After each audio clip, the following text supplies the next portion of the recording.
যেভাবে তুলেছে আমরা কেউ লওয়ার মতন নাই, বুঝতেও কারণ যেহেতু না, কোন বিয়েও করা যাইব না। এরকম বৃষ্টি আমরা জন্ম হওয়ার পর দিইনি। আমরা তো আর অর্থ সম্পদের মালিক না, ঋণ ভিন্নরে করি, এটাই সমস্যা। বৈশাখের রৌদ্রোজ্জ্বল দিনে হাওড়ের কৃষকরা যখন পাকা ধান ঘরে তোলার কথা ভাবছিলেন, ঠিক সেই সময়ে আকাশে কালো মেঘ দেখা দিল। তারপর টানা বৃষ্টি। হাওড়ের ঝুম বৃষ্টি আর পাহাড়ি ঢলের পানিতে তলিয়ে গেছে হাজার হাজার একর জমির ধান। বৃষ্টি হয়েছে, বৃষ্টি হওয়ার পরে দেখলাম যে বৃষ্টি হইতে আছে একটানা 4 দিন 5 দিন বৃষ্টির ভিতর দিয়ে পানি হয়ে গেছে। কিশোরগঞ্জের অষ্টগ্রাম মিঠামইনের কৃষকদের স্বপ্ন এখন হাওড়ের পানির নিচে ফসলের সঙ্গে তলিয়ে গেছে। এই যে সাদা দেওয়া যায় এখানে ডুবে গেছে। কোনো কৃষকের মনে এখন ঘরে ধান তোলার আনন্দ নেই, কপালে চিন্তার ভাঁজ। কালিনী নদী পাড়ের এমনই এক কৃষক কাঞ্চন মিয়া। কিশোরগঞ্জের অষ্টগ্রাম হাওড়ের ভাতশালা গ্রামের কৃষক তিনি। নিজের জমি নেই, চাষ করেন বর্গা নিয়ে। বছর বছর 2-1 একর জমিতে চাষাবাদ করলেও এবার বর্গা নিয়েছিলেন 8 একর জমি। এ আসে মনে করেন এবছর একটু গৃহস্থী বাড়াইছিলাম আর কি, বাড়ানি তো আল্লাহ দিছে, এখন মানুষের কিছু করার নাই, ভাগ্যে যা আছে তা হয়েছে, এতটুকুই বেশি। এত জমিতে আবাদের ব্যয় মেটাতে ঋণ নিতে হয়েছিল স্থানীয় এনজিও থেকে। ঘরে ধান উঠলে ঋণ শোধ করবেন, এমনই স্বপ্ন দেখেছিলেন কাঞ্চন মিয়া। কিন্তু অর্ধেক জমির ধান কাটার শেষ না হতেই বানের পানিতে হাওড়ে ভেসে গেছে তার ফসল।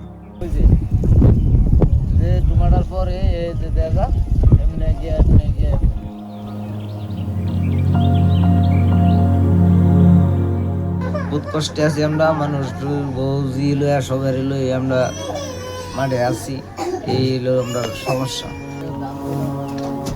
খালি পড়ে আছে কাঞ্চন মিয়ার ধানের গোলা। একটা কোনো আনিনি। ধানের গণ না? কিভাবে শোধ করবেন ঋণ, এখন কেবল সেই চিন্তাই তাড়া করছে তাকে। ঋণ ওলার টাকা কোনো মিস নেই, তো কালকে হয়ে গেছে কিস্তি ওলা, কিস্তি তো অবশ্য দিতেই। এখানেই শেষ নয়, সংসারের কথা ভাবতেই কাঞ্চন মিয়া আঁতকে ওঠেন। ঘরে আছে 5 মেয়ে, বড় মেয়ের বিয়ের বয়স হয়েছে, ছোটগুলো এখনো স্কুলে পড়ছে। কাঞ্চন মিয়ার ভয় হয় মেয়েদের পড়ালেখা বন্ধ হয়ে যাবে না তো। করি টেনশনে আছি, অনেক মেয়ের লেখাপড়া করাই তো আর্থিক অবস্থা তো অনেক দিন দিন অনেক আর খারাপ হয়ে যাবে। অনেক যদি আমার 5টা মেয়ের যদি একটু লেখাপড়া করার সুযোগ সুবিধা পাইতাম সরকার থেকে, তাহলে আমরা একটু চলাফেরা, যদি আমার মেয়েরা লেখাপড়াটা বন্ধ না হয়। এই যে কাঞ্চন মিয়া, তার কথা শেষ না হতেই আরেক কাঞ্চনের সঙ্গে দেখা। পুরো নাম মুহাম্মদ কাঞ্চন ভূঁইয়া। তিনি মিঠামইনের ধনু নদী পাড়ের কৃষক। তিনিও এবার বেশি ধানের আশা করেছিলেন।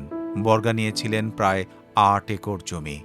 সার, বীজ, কীটনাশক সবই কিনেছিলেন ঋণের টাকায়। চেষ্টা পাবো ঋণ ফিট করে পৌঁছিলাম, কিন্তু এই ক্ষেত খরচ হয়েছে 7,20,000 টাকা, কিন্তু ঋণ আছে 5 লাখ। একটা ক্ষেত নাই যে আমি বেচছিলাম, আমার খালি বাড়িটি 5% জায়গার বাড়ি। নিজের জমি নেই বলে কোনো ব্যাংকই কাঞ্চনদের ঋণ দেয় না। মহাজনের কাছ থেকে ঋণ করতে হয় চড়া সুদে।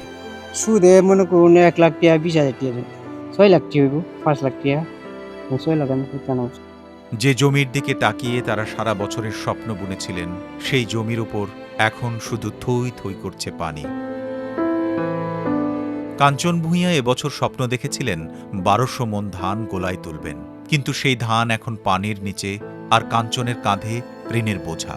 সেই চিন্তা ছাপিয়ে কাঞ্চনদের মাথায় একটাই প্রশ্ন, কিভাবে শোধ করবেন এই ঋণ। এই চিন্তা লই আজীবন কি করাম না করাম, আমার কোনো মাথা কোনো কাজ করে না।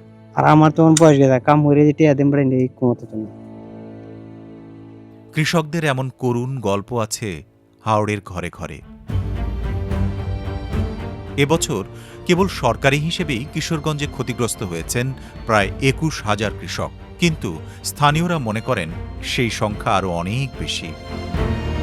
যে কাটছিলাম এই নিয়ে মানে নিতাছি না আর কি বাড়ি, এই যে বৃষ্টি ধান রোদ দিতাছি না, এগুলো সব জ্বালায় আছে। এই দুজন ধান কাটতেই পারেননি, কিন্তু মিঠামইনের আরেক কৃষক ফাইজুলের ধান কেটেও কোনো লাভ হলো না, কারণ ধান কেটে মাড়াই করে তুললেও সে ধান শুকোনোর আগেই বৃষ্টিতে ভিজে চারা গজিয়ে গেছে। সর্বহারা হয়ে গেছে মনে হয়। এই যে আপনার তৈলাম, এটাও আপনার তৈছি, এই যে এইটাও একটু তুলে দেখেন যে অবস্থা কি বা বাইর হলাম কোহাই এইভাবেই বাইর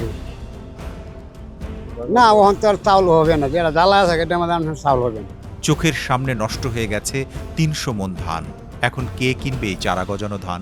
তাই হাওড়ের বিস্তীর্ণ জমি মানেই সোনালী ধান ঘরে তোলার ছবির মতো সুন্দর গল্প নয়।